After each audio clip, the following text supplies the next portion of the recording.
welcome guys to a new vlog. I just got to Copenhagen and I'm gonna bring you guys along the next couple of days. So for everyone who doesn't know, I used to live here for almost 5 years. I did my master's here and then also worked full-time as a structural engineer for 2 years.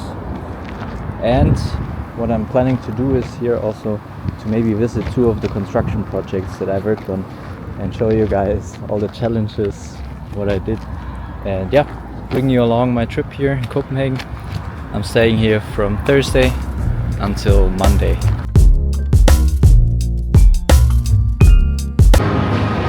Guys, if you're ever at Munich airport, then come to the courtyard and check out this roof structure.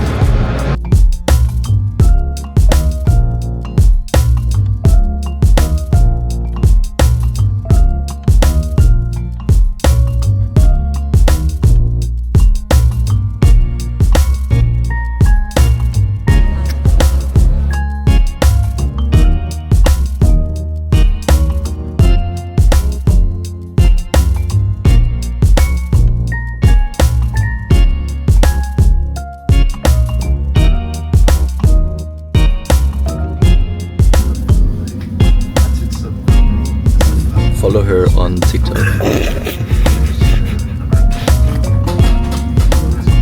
Yeah guys, so we're standing here in Niveau, which is a bit north of Copenhagen, and behind me you can see actually the building project that I worked on for the longest when I was working as a structural engineer here in Copenhagen. It's right next to the station and it's gonna be a multifunctional center for the municipality, with like cafes and 2 supermarkets. And it doesn't seem that big, but actually, yeah, it's like in that direction the building is 80 meters roughly, and in the other transverse direction it's like 60 meters. And I was working on this project for I think 1 or almost 1.5 years. So yeah, here you can see some renderings of the finished project.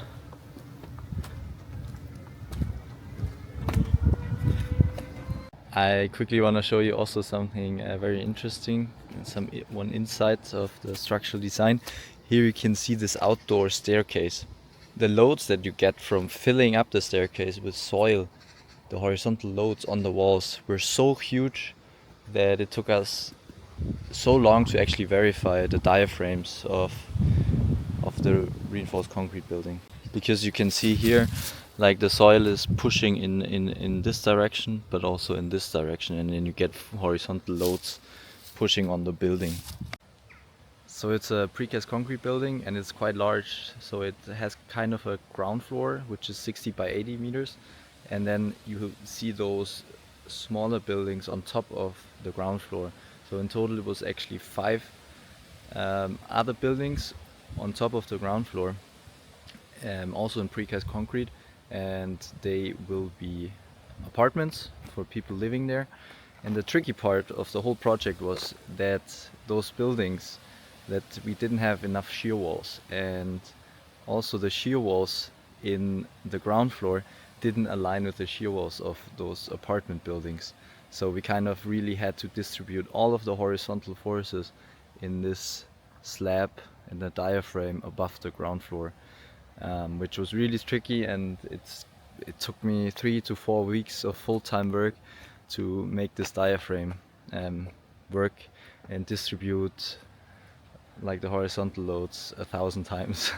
So let me quickly also tell you about the structural systems and elements that are used. And by the way, precast concrete buildings are 90% of all new buildings here in Denmark. So the floor systems are usually hollow core slabs, which are simply supported by precast beams or precast walls. You call them KB beams. So they kind of have a corbel on one of the sides or on both sides where the hollow core slab sits on, and then they are connected to a wall or a column. Yeah, and then in this case we have a lot of load-bearing walls. But the tricky part, let me quickly switch the side of the video.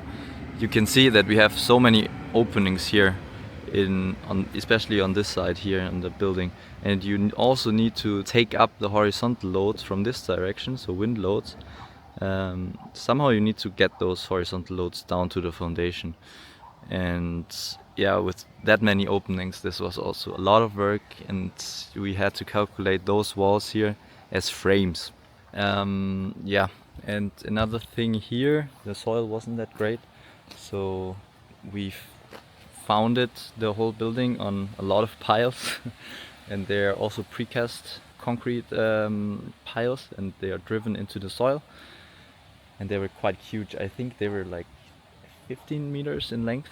I don't exactly remember, but the whole building is founded on foundation beams, which are then supported by piles. And by the way, guys, if you like this type of video and this type of content, me talking about real engineering projects, then let me know in the comments, and I'll try to make more content like this.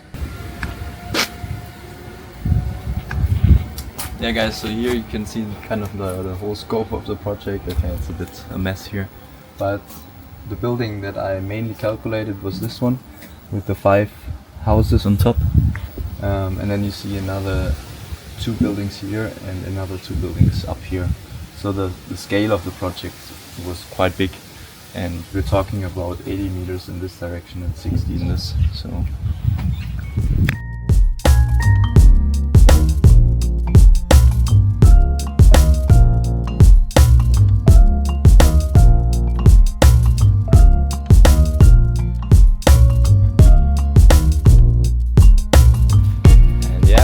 days in Copenhagen come to an end.